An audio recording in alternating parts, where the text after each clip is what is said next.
The Monkees were a 1960s pop and rock band which was born from a TV show of the same name, which the band members starred in.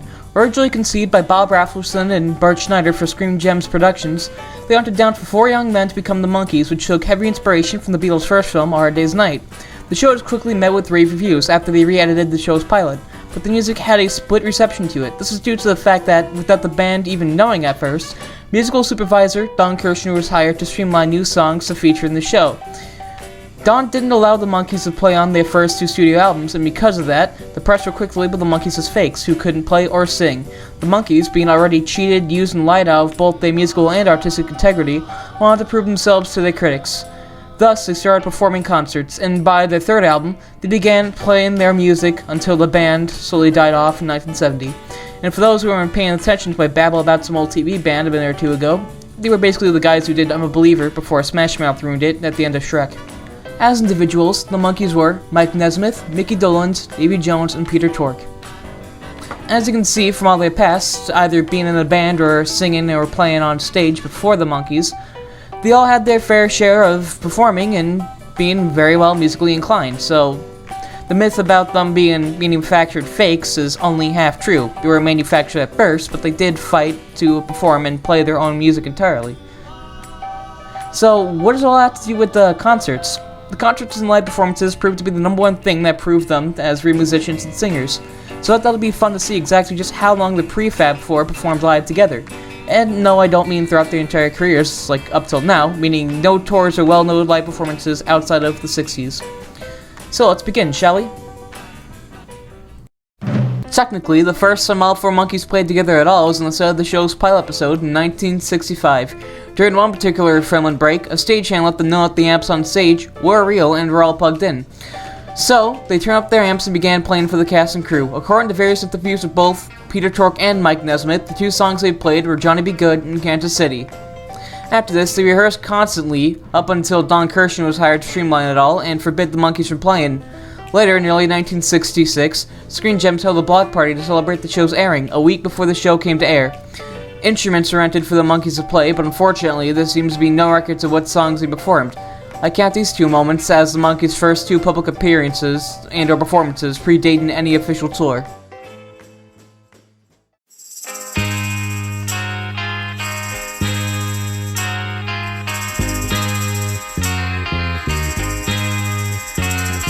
The band's first single, Last Train to Clarksville, written by Tommy Boyce and Bobby Hart, was released in August 1966 and quickly went to #1 on the charts. And to help promote both the hit record and the show it preceded, California radio station KHJ set up a contest to meet the Monkees and board a train with them alongside a few other groups.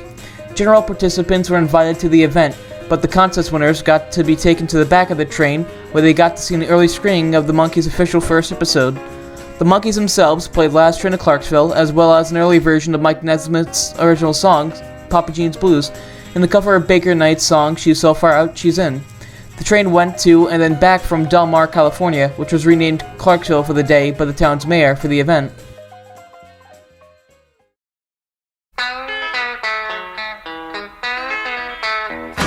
The event proved to be a big success, and because of that, the Monkees were given a go to have a proper tour. However, it had been a while since they were able to rehearse with one another by then, due to Kirshner's insistence of using session musicians. So the Monkees' first tour was only in North America and started in Hawaii. The set list for this tour was Last Train to Clarksville, She's So Far Out She's In, You Just May Be the One, I Want to Be Free, Mary Mary, I For Thee, Do Not Ask for Love, Sweet Young Thing, I Can't Get Her Off My Mind, I'm Not Your Stepping Stone, East Virginia, or Cripple Creek for Peter's solo, You Can't Judge a Book by Its Cover for Mike's solo, The Joker, or Gonna Build a Mountain for Davy's solo, I Got a Woman for Mickey's solo, If I Can Shimmy Like My Sister Kate, which is sung by Peter, Take a Giant Step, and I'm a Believer. The tour went on from late 66 to early 67, and the Monkees incorporated not only live music, but comedy skits, personalized solo spots for each Monkee, being backed by Bobby Hart's band, the Candy Store Prophets, a large projection screen behind them showing either footage of the show's first season, or footage of protests. The show went over well with most critics and general public, but some critics still weren't impressed.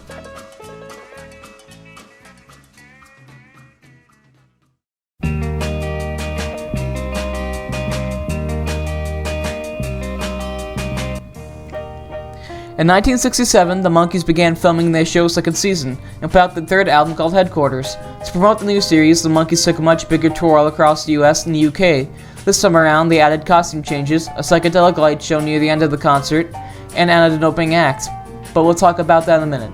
The Monkees were actually investigated for allegedly showing propaganda due to them showing footage of civil rights marches on the projection screen in concerts. They also took a slight detour in Chicago to film some new music videos in the Rainbow Room. The set list for this tour was Last Train to Clarksville, You Just May Be the One, The Girl I Knew Somewhere, I Want to Be Free, City Girlfriend, Your Auntie Griselda, Forget That Girl, Sweet Young Thing, Mary Mary, Cripple Creek for Peter solo, You Can't Judge a Book by Its Cover for Mike solo, Gonna Build a Mountain for Davey solo, I Got a Woman for Mickey solo, I'm a Believer, Randy Scousket, and I'm Not Your Stepping Stone. However, Shades of Grey was played exclusively at the Hollywood Bowl on June 9th, and Pick Up Bale of Cotton was performed by Peter during his solo segment that same night. Said solo segments were now done with the Sundowners. One show was actually recorded entirely for a record release titled The Monkees, live 1967, but wasn't actually released until 1987, 20 years after it was set to come out. Okay, fine, I know some of you know and why I skipped the part about their opening act. It was none other than Jimi Hendrix. Yep, Jimi Hendrix opened for the Monkees for only 3 concerts, but was booed off stage all 3 times. Yep, people actually booed off Jimi Hendrix for the Monkees. I couldn't make this up if I tried. I'll let the late and great Peter Tork elaborate about this. Mickey got him. Mickey and I we went to Monterey and saw Jimmy do what he did, and Mickey got it. I didn't get it. Because at Monterey, Jimmy followed The Who. And The Who bashed up their things, and then Jimmy came and burned his guitar. I said, oh, I just saw that. I was just done. Explosions and destructo. Who needs it? But Mickey got it. You know, it took me a little longer. I did get it eventually. I'm a little slow. I did get it eventually. And Mickey said, we got to get this guy. Because Mickey was just enthusiastic about his music. Mickey saw the genius and went for it. And we got the guy. I said, we got to get this guy. We got to get this guy. So we worked and got him. And that was all there was to it. Nobody thought, you know, here is the avatar, you know, the screaming, scary, the balls off of your daddy music compared with the Monkees, you know, and it wasn't going to play. No, it didn't cross anybody's mind that it wasn't going to fly. And so there's poor Jimmy. And the kids' hair is standing on end, and they go, we want the Monkees, we want the Monkees. So I heard that Jimmy flipped him off, but I don't know for a fact that he flipped him off and said, I'm not doing this anymore. I also heard that it was like mutually, well, I guess we'll skip it. But I don't know, being thrown off the Monkess Tours is probably one of the better things that ever happened to Jimi Hendrix's career. It really, given the nature of what people were saying about the Monkees at the time, it probably, you know, did give him an extra boost. But it didn't matter. The wonderful thing about that, 2 wonderful things. One was that we went early to the shows and listened, you know, to listen to what this man could do, because he really was. He was a world-class musician no matter what. You know, if he'd been playing Beethoven, people would have been falling on their faces about the way he played Beethoven. And the other thing was that he was such a sweet guy that it was really just a pleasure to have him around for company. Just, how you doing? Just that his air of just everything's all right. Things are cool. It's okay. Just made you relax just to be around him. So, you know. And it was always, you know, it's just, there are people that you respected their talent, and you'd be happy to see them because they were so talented people and you respected them and you admired them. But Jimmy was just an angel.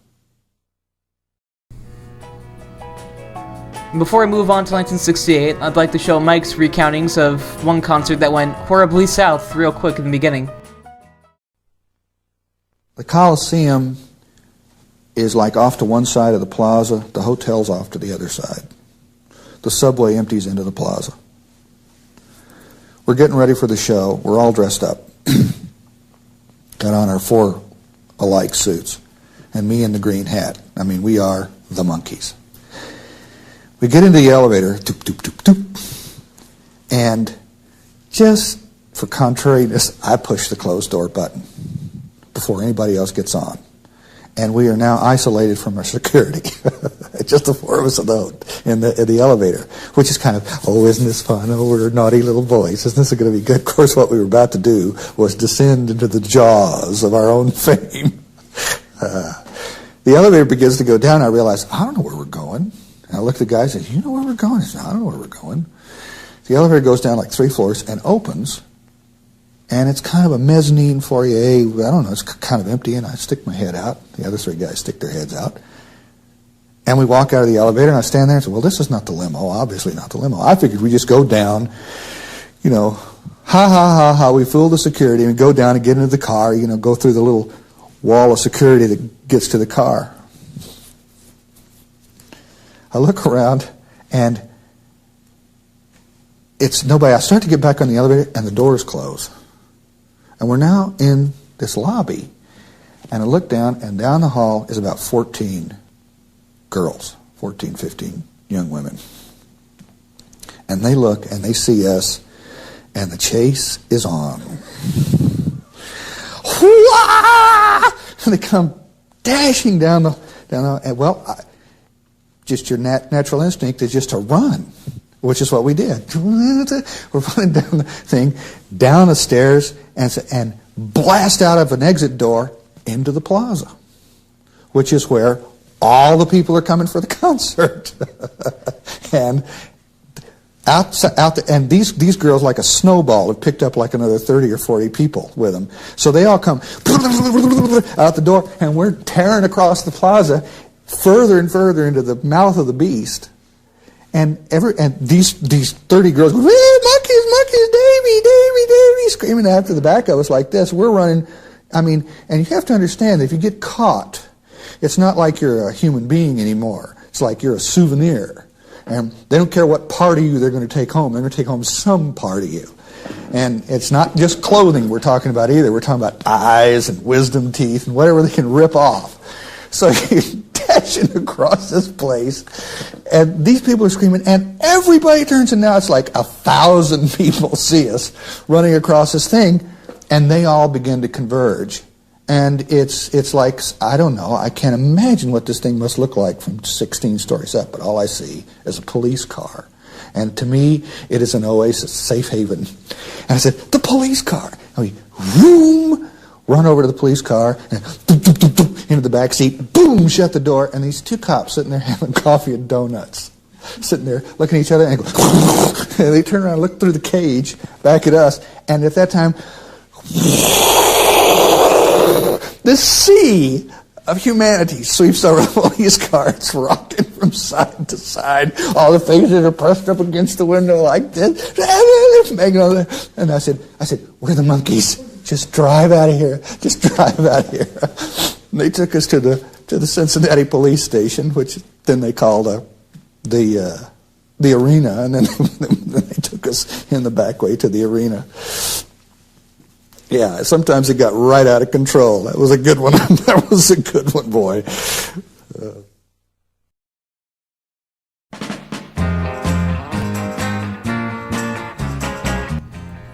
In 1968, the Monkees started to mature as an act, so they put out an experimental film called Head.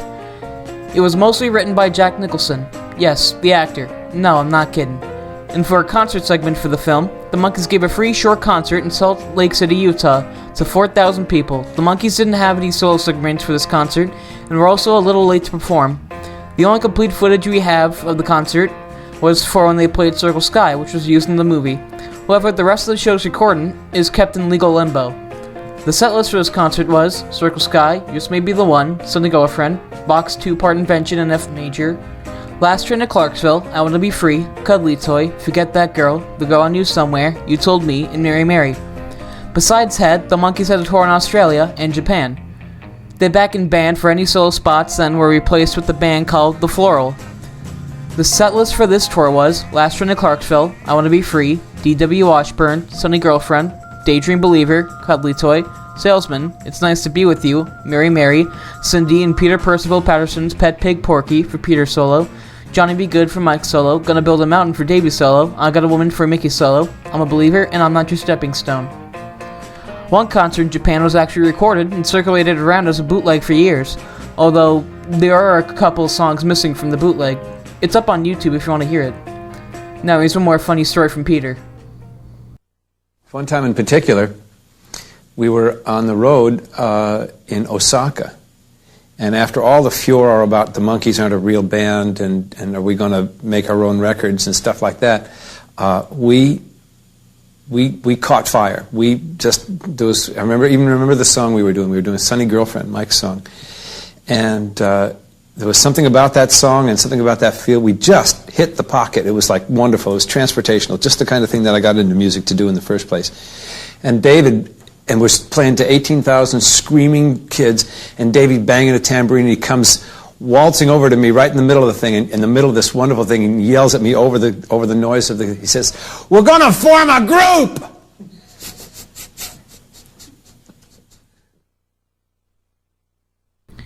Yeah, too bad he left the band later that year, citing exhaustion, but he later go on to say that he just no longer enjoyed what they were doing musically.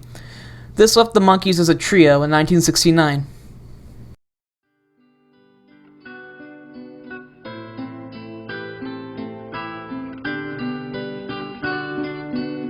So, with Peter out of the band, the remaining 3 members had to make up for it in some way, and they did that by joining forces with the R&B band Sam and the Good Timers.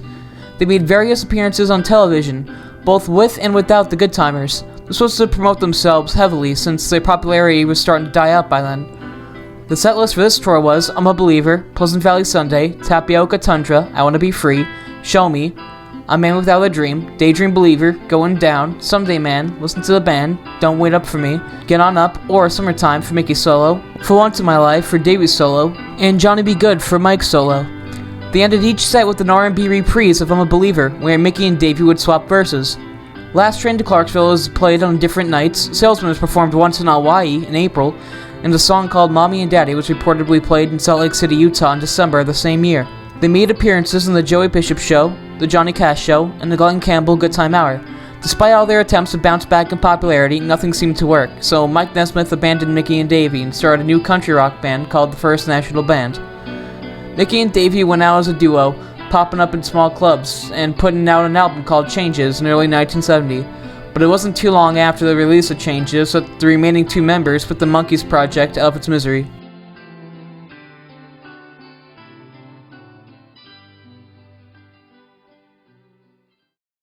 You gave me. Peter splits and the 3 Monkees hang for the year of 1969. That was Sam and the Good Times tour. That was probably the most. God, I wish you could get some footage of that. Do you have any of that or any pictures? There's anything? a Joey Bishop show that we're going to look for. I'm telling you, that was the most bizarre thing that we ever did. After Peter into it with the Sam and the Good Times. After Peter left the group, Mike and Davey and I decided we would continue on, as the Monkees. But what were we going to do on tour? Because the tour was immediately coming up, and at the time we were all, especially Mike and I, were into R&B. A lot of big R&B around in the early 70s and stuff. Otis Redding and that kind of thing. I was a huge fan of R&B.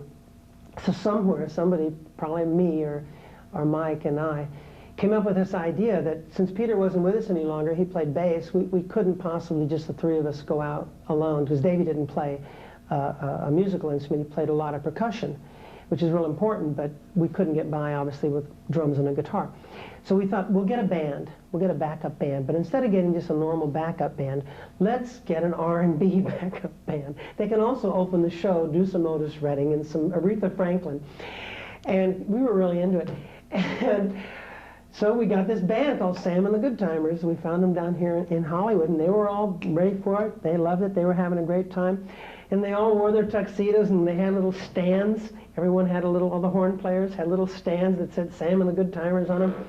And Davey and Mike and I didn't play drums at that point. I would get out in front, and it was like Three Dog Monkey, or like the Shirelles or something. We stood in front of this all black, real hot rhythm and blues band, right? And it was great, except that all the tunes, of course, since they're playing them all the tunes started having a little bit of an R&B feel, like we'd be doing, take the last train to Coxville, I got to meet you at the station, all right. We're doing, I'm a believer. I couldn't leave her. Chatting, yeah. Oh, and the kids are going, what? What? These kids must have thought we were nuts. Dave's going, I want to be free. Oh, yeah, like the bluebirds flying by. Everything started sounding like Otis Redding. It was so funny. Kids must have thought we were nuts. We had a great time.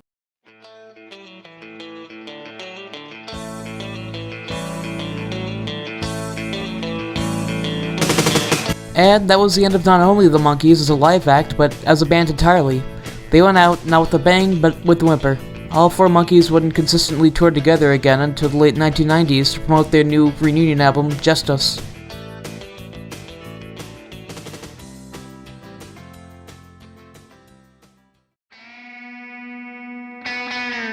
I hope you've all enjoyed my first video. Tune in next time when we look into the exact instruments used by all four Monkees throughout the 60s tours. Goodbye.